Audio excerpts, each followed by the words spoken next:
Bueno, como les comentaba, nuestra tercera invitada es la diputada, no recuerdo si terminó, si es mandato cumplido o sigue en vigencia, ahora nos va a contar ella. Pido disculpas por no haber podido chequear ese dato, chequeé un montón, me la pasé chequeando datos de incendio, del parque, de la comarca, y claro, se me venía la hora y no pude chequear ese último dato. Pero bueno, no, digamos, ella nos va a sacar la duda ahora, pero es una persona muy reconocida a nivel nacional, que hace muchos años trabaja en política, fue diputada nacional, fue candidata a gobernadora, fue candidata a presidente, tiene muchos vínculos interesantes, así que en este preciso instante la estoy llamando. Tengo que, perdón que me olvidé de poner el cable, así me dan un segundito. El cable está por acá está el cable, así que vamos a poner el teléfono como corresponde y vamos a proceder a llamar a Margarita Stolbizer.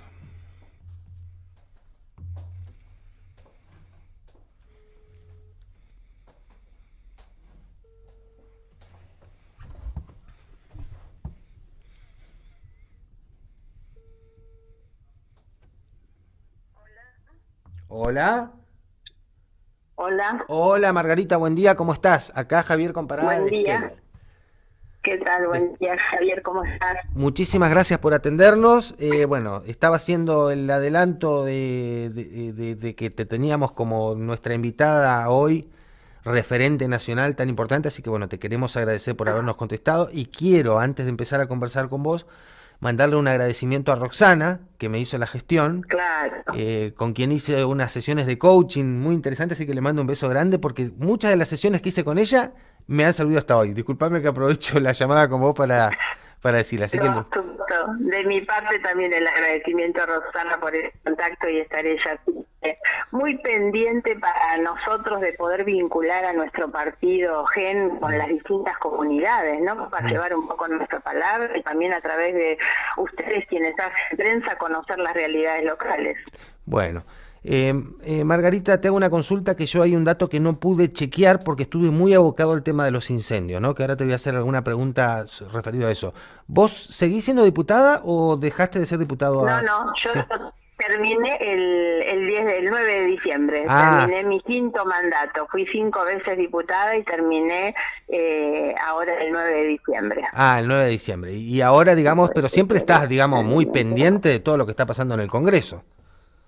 Sí, sí, por supuesto, porque es parte de la política. Yo creo mucho en la democracia y la democracia se expresa a través del debate parlamentario, ¿no? Podemos conversar un poco más sobre esto. Yo lamento la pobreza que tiene hoy el debate en la Argentina. Ujú. Debería ser obviamente mucho mejor y me parece que no estamos en mejores momentos del debate político. La polarización es muy fuerte.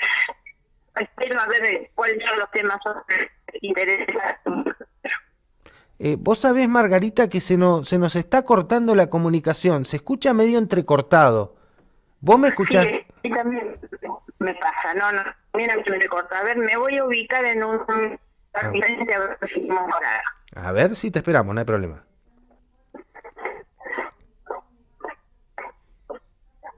A ver por acá si se escucha mejor. Sí, porque ya se escuchaban, tus pasos se escuchaban recontra claros. Bueno, Sí, entonces así que intentemos. sí, ahí está perfecto. Margarita, vos viste, yo te digo Margarita con sumo respeto, no hay Sí, problema, ¿no? sí, a mí me gusta que sea así, yo te digo Javier. Buenísimo, buenísimo. No sé si seguramente que estás al tanto de los incendios perpetrados, tanto en lo que es la zona de la comarca andina como en nuestro Parque Nacional Los Alerces, y la Sí, cantidad sí. de leyes, digamos, que el gobierno nacional está intentando derogar. ¿Cuál es tu visión al Exacto. respecto? No, estoy realmente muy preocupada, no solo por lo que está pasando, que es parte de la realidad, que se debe adjudicar a distintas cuestiones.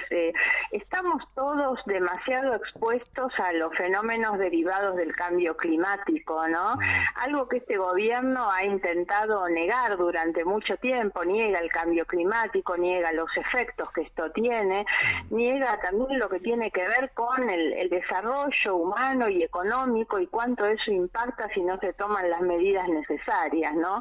Pero más allá de eso, por supuesto que lo que me preocupa son las malas reacciones de un gobierno que hace alarde de su superávit fiscal sin darse cuenta que ese superávit se está consiguiendo a partir de los recortes que hacen en partidas que son esenciales, ¿no? Porque si tomáramos el tema de los incendios, podríamos tomar muchos más temas, ¿no? La salud, la educación, el ambiente, la discapacidad, pero si tomamos solamente la cuestión que tiene que ver con incendios, el gobierno en el último año no mandó la mitad de los fondos que estaban asignados a los cuarteles de bomberos. Sí. Más de la mitad de los fondos que ya estaban asignados, insisto, en el presupuesto del año anterior, no fueron enviados.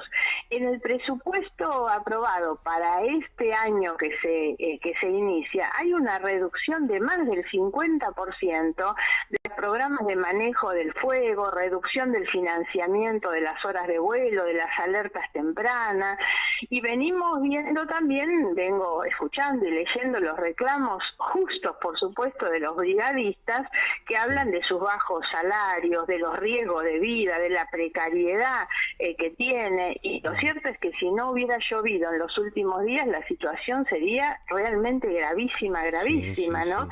Entonces, me parece que hay que tomar todas estas cuestiones para mirar lo que está pasando en nuestra Patagonia, porque todos nos regodeamos de las extraordinarias riquezas que tiene nuestra Patagonia. Bueno, todo eso hay que cuidarlo, y no se puede, insisto con este tema porque es el título de varios de los diarios de hoy, alardear del superávit fiscal cuando el superávit se consigue no financiando partidas que son esenciales. Perfecto. ¿Y vos pensás, digamos, que detrás de todos estos incendios hay intereses creados a nivel, digamos, de compra de tierras y ese tipo de casos? Porque justamente Adorni comentó en una conferencia de prensa que la idea era, una vez que se queme, que las tierras se puedan revender. ¿Vos pensás que hay algo de eso atrás? Yo la verdad es que me parecería imprudente hablar de algo que realmente no conozco. Hacer una imputación tan grave como la que algunos hacen sobre el tema de los incendios, la intencionalidad, quiénes podían ser los autores, la verdad es que a mí me parece una declaración realmente temeraria. Me parece que es imposible hablar de esas cosas si uno no tiene una prueba convincente. Yo no la tengo y por lo tanto, insisto, de ninguna manera podría adjudicar esto a la intencionalidad de nadie. Está bien. Claro, porque lo que pasa es que se dicen tantas cosas, ¿viste? Tantas cosas, sí, se habla de eso, de que, bueno, primero quisieron endilgarle la culpa a los mapuches, cosa que después, bueno, no les quedó otra que retroceder, porque inclusive a brigadistas mapuches hay un montón, y gente a los que se le hacía nota ahí en la zona de la comarca, se allanó una casa, una vivienda, supuestamente porque se habían escapado con una camioneta cuando empezó el fuego, y esa gente se le había quemado prácticamente toda la zona. Entonces, bueno, claro. Un montón de cosas raras que ocurren en el medio que vos decís, o sea, la gente está confundida. Andan circulando videos y reel también de que habrían personas israelíes que prenden fuego. Entonces yo digo, por ahí vos que tenés más acceso, digamos, a la información pública que por ahí los vecinos de a pie, por ahí podés llegar a tener algún tipo de información al respecto. Pero no. No, pero por eso insisto, yo no tengo nada de esa información, entonces sería muy imprudente hacer una imputación de ese tipo. He tratado siempre en toda mi vida política de manejarme con la prudencia y la información suficiente, que cuando he dicho algo, he hecho una denuncia, es porque siempre tuve por detrás todas las pruebas suficientes para llevarlo adelante y para sostener lo que digo. Lo contrario es burlarse de la gente, tomarle el pelo a la gente, abusarse de posiciones de poder y del tener un micrófono adelante y decir cualquier cosa para mejorar las posiciones, digamos, de cada uno. Y yo no estoy de acuerdo con ese tipo de cosas, por lo tanto, la verdad es que no haría ninguna imputación de ningún tipo, salvo esta que sí efectivamente hago, que es no haber derivado los fondos necesarios para enfrentar esta situación a tiempo. Está bien. ¿Y cómo se puede hacer, digamos, para que estos fondos se empiecen a destrabar? O sea, ¿hay algún camino, digamos, como para que el gobierno empiece a activar esa entrega de fondos y que estas cosas no sigan ocurriendo? A ver, eso es como preguntarme, bueno, a ver, ¿qué podemos hacer para que en vez de que la discapacidad tenga un presupuesto de X pesos, pueda tener un presupuesto de XX? Bueno, lamentablemente, y volvemos a hablar sobre la importancia que tiene el Congreso, el Parlamento, ahí es donde se discuten estas cuestiones y el presidente terminó con un presupuesto aprobado para este año, que es el que reduce partidas muy sensibles, para cuestiones muy sensibles, y lo logró aprobar con una mayoría realmente muy importante. Yo vengo repitiendo que ya no me preocupan tanto las bestialidades que hace o dice el gobierno, sino el alto nivel de convalidación social que tiene, de la gente que sigue aplaudiendo un gobierno que no le gira los fondos a los bomberos, por ejemplo, entre otras cosas, o a los discapacitados, que niega esos ámbitos sensibles. Bueno, un gobierno, un presidente que ha dicho que la justicia social es una inmundicia, ¿no? Bueno, yo ya parto de la distancia enorme que tengo con quien piensa de esa manera. Ahora, también respeto la voluntad popular y son los que están sentados ahí en el Congreso y aprobaron este presupuesto que reduce los montos y que le permite al gobierno hacer las bestialidades que hace. Bueno, ha sido con el voto popular y mucha gente de la comunidad de ustedes como de la mía han votado esto. Entonces yo soy respetuosa de que quienes están sentados en el Congreso de la Nación son gente que ha sido votada como en algún momento yo fui votada, ¿no? Claro. Y hoy por eso, si no hay una conciencia social que realmente despierte con, digamos, una conciencia social y moral, ética, que es decir, bueno, los que la están pasando mal, hay que darles una mano, no podemos decir, bueno, estamos ahorrando plata. Es como si vos querés ahorrar plata en tu casa y ahorraste, pero este año no mandaste los chicos a la escuela, Claro. o no les diste de comer, y entonces claro que ahorraste, terminaste con superávit porque pudiste ahorrar plata en tu casa, pero a costa de que los chicos tengan menos salud, menos educación, menos Claro. alimentación, ¿no? Claro, claro. Y bueno, justamente cambiando un poco de tema, ahora digamos que se viene el próximo año, es un año de elecciones donde hay que intentar contrarrestar, digamos, todo este sacrificio inhumano que están haciendo muchos sectores, como bien decís vos, los discapacitados, los jubilados. ¿Estás trabajando en algún proyecto, con algún sector? ¿Cómo se presenta el futuro político teniendo en cuenta, digamos, que sos una persona que tiene un partido atrás y que sos muy reconocida y que seguramente tendrás proyectos importantes para presentar, ¿no? O sea, ¿cuál es la idea? Sí, a ver, yo nunca lo planteo desde lo personal. Nosotros somos Mm, un partido político nacional, somos un partido político progresista de centro izquierda, que la verdad es que propugnamos la búsqueda de la igualdad en derechos para todas las personas como nuestro horizonte, por eso es que renegamos tanto de todas estas cosas que se están haciendo. Que nuestro país tiene una matriz, un capital de recursos económicos, materiales y humanos también, e institucionales muy alto, y que eso debe traducirse en mejoras en la calidad de vida de las personas y no seguir siendo una sociedad cada vez más elitista donde ganan siempre los que más tienen o los que más pueden, ¿no? mm, Nuestro partido político propugna eso y estamos absolutamente en contra de esta polarización tan perversa que es la que está metida la Argentina. Por supuesto que me refiero a la polarización hoy entre lo que puede figurativamente ser Milei o el kirchnerismo, digamos, es una polarización realmente muy, pero muy, muy mala. Sirve para ganar elecciones, pararse en los extremos y gritar, insultar al que está en la otra punta, pero no sirve para mejorarle la vida a la gente. Por el camino de la polarización estamos cada vez peor, desde hace muchos años, porque la polarización no la inventó este gobierno, la inventaron los anteriores, cada uno la profundiza porque es redituable electoralmente la polarización. claro. Por lo tanto, nosotros siempre vamos a impulsar acuerdos políticos y electorales de quienes no estén en los extremos. Nosotros creemos en el diálogo político, creemos en la democracia con todas las letras, creemos en el debate de las ideas, en el respeto por las ideas distintas, en la vigencia de los derechos humanos, de la justicia social, de la transparencia. Y me paro acá también porque esto ha sido una bandera siempre de nuestro partido y vemos año tras año cómo la gente sigue votando a unos corruptos para sacar a los corruptos anteriores. Y esa no es la vía. Muchos de los que han votado al actual gobierno en la última elección lo hicieron hartos del kirchnerismo. Yo también estoy harta del kirchnerismo y he luchado mucho contra el kirchnerismo y la corrupción del kirchnerismo.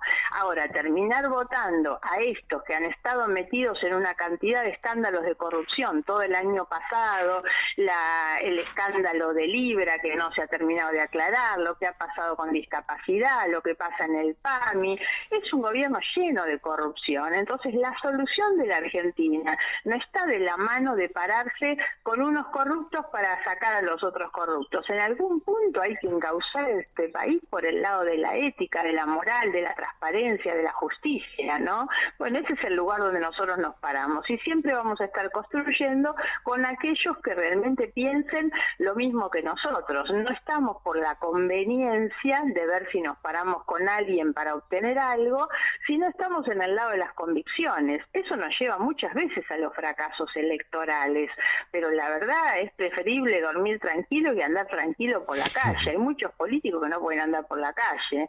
Yo salgo, acabo de venir a hacer las compras en mi barrio y me parece que lo mejor es eso, salir con la frente tranquila a saludar a los vecinos del barrio, ¿no? Sí, y te pregunto, respecto de esto de que por ahí hay que juntarse con sectores que más o menos piensen como piensa uno, ¿con qué sectores más o menos vos pensás que se pueden llegar a acuerdos o que ya están conversando? Porque supongo que deben estar ya conversando, No, no, ¿no? no, de ninguna manera. No han pasado más que poco más de 2 meses de la última elección. La próxima elección es en el año 2027, faltan 2 años. La política en la Argentina es demasiado dinámica, por lo tanto nosotros todavía no tenemos ningún tipo de conversación. Más allá de que yo acabo de terminar mi mandato en el Congreso, formando parte de un bloque político en el que había sectores del peronismo no kirchnerista, como Pichetto, como Randazzo. Yo tengo una alianza, un acuerdo natural con Monzó, con Massot, también con sectores del radicalismo que no se han ido a recostar con Milei, digamos. Hay todavía sectores del radicalismo que mantienen su independencia, pero el sistema de partidos políticos en la Argentina está implosionado y entonces hoy las representaciones tienen mucho más que ver con pequeños intereses sociales. La gente se agrupa mucho más a través de un interés social, defender el medio ambiente, defender la vida sana, la cuestión de los animales, la cuestión de la transparencia, de la independencia de la justicia. Entonces me parece que hay nucleamientos que responden mucho más a ese tipo de valores que la sociedad defiende que no en los partidos políticos. La gente ya no hace política como hace muchos años, como yo lo he conocido y lo he practicado en las organizaciones políticas, sino más bien en cuestiones de intereses o de valores que sostiene la sociedad como tales, ¿no? Entonces hay que saber mirar y escuchar un poquito eso, porque los partidos se han vaciado bastante de contenido. Entonces, si bien nosotros tenemos una democracia que se sostiene en los partidos políticos, y por eso nosotros como partido político GEN sostenemos y defendemos la cultura de los partidos políticos, la organicidad, la disciplina de los partidos políticos, estamos muy atentos a lo que pasa hoy con una sociedad que expresa sus valores e intereses no a través de los partidos, sino a través de otras organizaciones. Está bien, está bien. Es decir que bueno, por ahí es medio prematuro, pero igualmente este va a ser un año bastante corto. Fíjate que ya está terminando enero.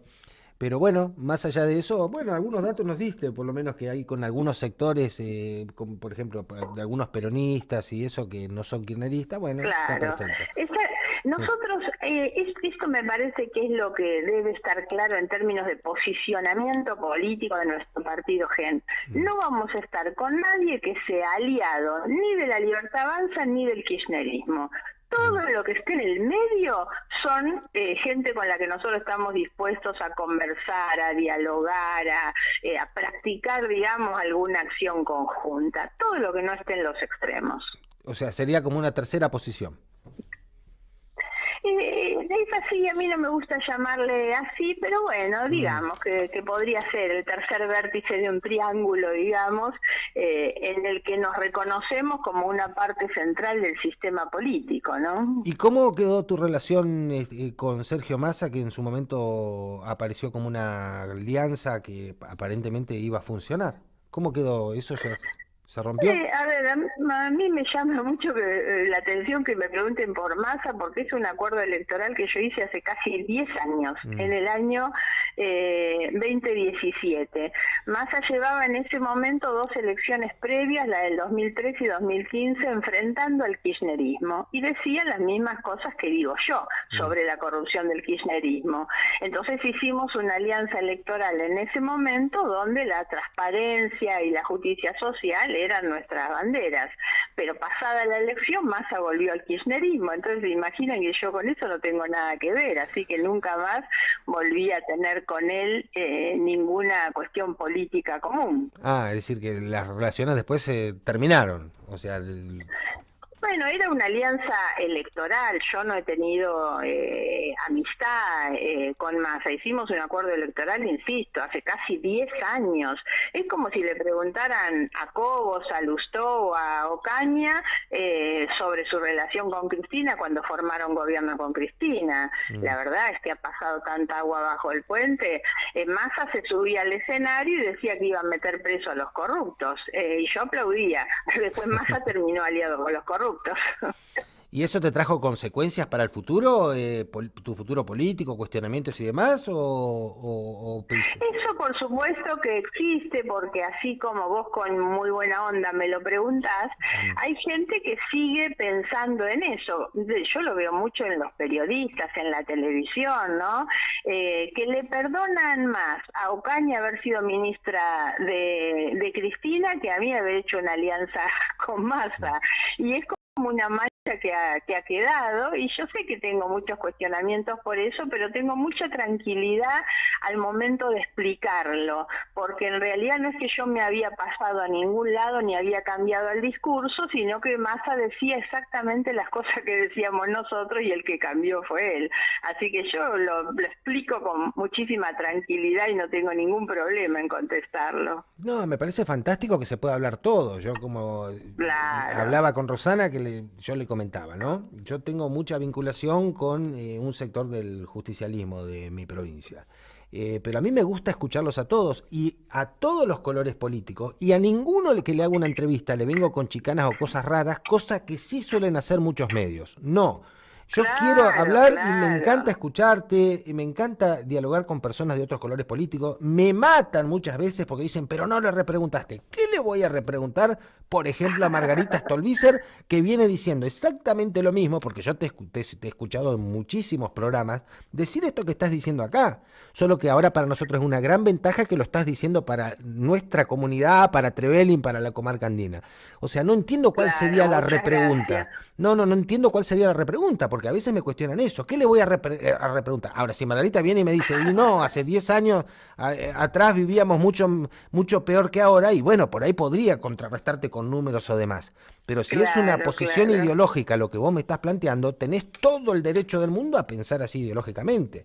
O sea, lo contrario es Claro. pelearte con vos al No, y cohete. además lo importante en todos los ámbitos es respetarnos en nuestro pensamiento distinto. Claro. A mí me preocupa mucho cómo se instala esta idea del insulto, de la descalificación del otro, del no tolerar al que piensa distinto y descalificarlo. Una democracia es el ámbito donde conviven justamente las ideas distintas. Lo peor que nos podría pasar es el pensamiento único. Entonces creo que es muy importante valorar a quienes piensan distinto. Yo tengo sí ese parámetro horizontal, digamos, que cruza, que es la ética. Yo respeto muchísimo a quienes piensan distinto y aún las ideas de la más extrema derecha o de la más extrema izquierda, en la medida en que sea un debate de ideas, soy muy respetuosa de esas ideas. Pero la violencia y la inmoralidad, la falta de ética, la corrupción, que se encuentra en todos, en muchos lugares, eso es en lo único en lo que no transo, digamos. Me parece que el resto, las ideas distintas, es muy importante que exista una idea de la derecha bien marcada, justifica la idea de la izquierda marcada también, ¿no? Y bueno, los que estamos en el medio debemos expresar ese pensamiento del medio, pero hay que ser muy respetuosos con las ideas, insisto, sin aceptar que las ideas se expresen con violencia. Debemos erradicar la violencia política. Muy bueno tu mensaje, Margarita. ¿Querés decirle algo a la militancia? Que seguro que tenés mucho. Tenés efectivamente muchos militantes que yo conozco acá. Por ejemplo, Roberto Campo, que le mando saludo, que aparte muy conocido de Rosana. Un mensaje para la comunidad, para tus seguidores. No, en general yo trato siempre de brindar un mensaje positivo, aún en los momentos más difíciles. Estamos atravesando momentos complejos como partido político, que hemos quedado afuera de la representación en el Congreso. Estamos perdiendo, digamos, muchas batallas en términos electorales, pero siempre digo, como expresaba Joaquín B. González, las ideas no pierden batallas, las ideas no son derrotadas. Entonces lo importante es seguir sosteniendo con mucha convicción nuestras banderas, nuestras ideas.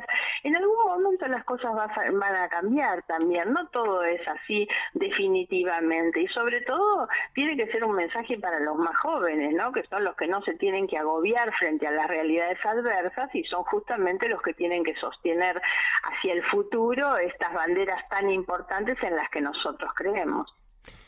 Margarita, ha sido un gusto muy grande para nuestra comunidad tenerte para Esquel y para Esquel Bueno, Política Online. muchísimas Te gracias. agradezco mucho la entrevista, espero que te hayas sentido a gusto y vuelvo a Sí, remarcar un beso grande para Rosana que me hizo esta gestión para tenerte con nosotros. también, muchísimas gracias. Bueno, todo un cariño para ustedes, para tu equipo y obviamente para la comunidad, siempre a disposición para conversar con ustedes. Hasta pronto. Muchísimas gracias, Margarita, un beso grande.